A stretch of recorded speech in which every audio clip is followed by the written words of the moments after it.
মাত্র 10 টাকার রাবার দিয়ে এমন একটি জামা তৈরি করে দেখাবো যেটা আপনিও তৈরি করতে পারেন ঘরে বসে। দেখেন, আমি 10 টাকা রাবার দিয়ে সুন্দর ডিজাইনের এই জামাটি কাটিং এবং সেলাই করে আপনাদেরকে আজকের এই ভিডিওতে দেখাবো। জামাটি তৈরি করার জন্য টোটালে মাত্র 2 গজ কাপড় নিতে হবে। আমি 8 বছর মেয়েদের জন্য এই জামাটা তৈরি করব। তো প্রথমে যেটা করতে হবে, কাপড়টাকে ডাবল ভাঁজে ভাঁজ করে দিতে হবে। ভাঁজ করে দেওয়ার পর এখানে আমরা 20 ইঞ্চি পরিমাণ একটা দাগ দিব। এবার এই দাগ অনুযায়ী আমরা কাপড়টা কেটে নিব।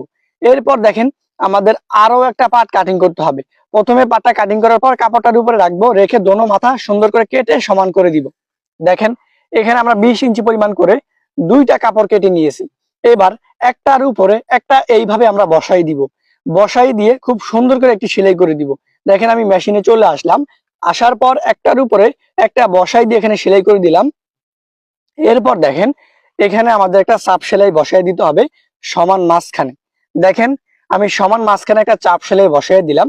তো এখান থেকে কি করতে হবে দেখেন, প্রথমে আমাদের এটার মাথা চিকন করে ভাঁজ দিয়ে সেলাই করতে হবে।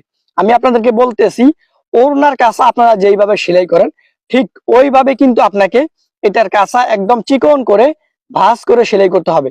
তারপর এখানে আমাদের 10 টাকার যে রাবার কিনেছি সেই রাবারটা এখানে নিয়ে আসবো। রাবারটা কিভাবে আমি লাগাইতেছি একটু ভালো করে দেখলে আপনারা বুঝতে পারবেন। এখন অনেকে আমাকে বলতে পারে যে ভাইয়া, কত বছর বডির জন্য, কত বছর মেয়েদের জন্য কতটুকু রাবার নিবেন? দেখেন, এই জামাটা আমি যার জন্য তৈরি করব তার বয়স হলো 8 বছর এবং বডি হলো 28 ইঞ্চি পরিমাণ।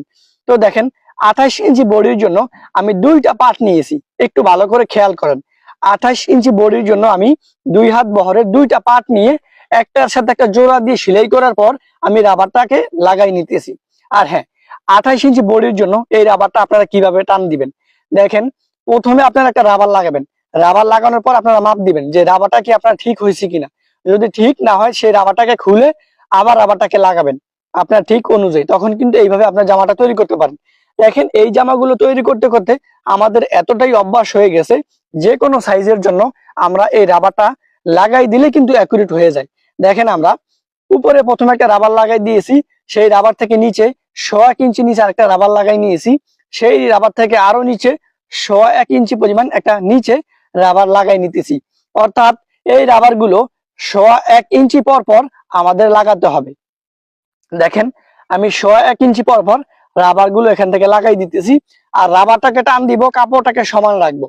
আর আপনারা যদি আমার আঙ্গুলের দিকে খেয়াল করেন, আমি কোন জায়গায় ধরলাম, কোন জায়গায় টান দিলাম, তাহলে কিন্তু আপনারা সঠিক নিয়মে বুঝতে পারবেন কোন জায়গায় কিভাবে ধরতে হবে, কোন জায়গায় কিভাবে টান দিতে হবে। হ্যাঁ, এই রাবারটা যখন আপনারা লাগাবেন তখন কিন্তু 3টা আঙ্গুলের প্রয়োজন হবে।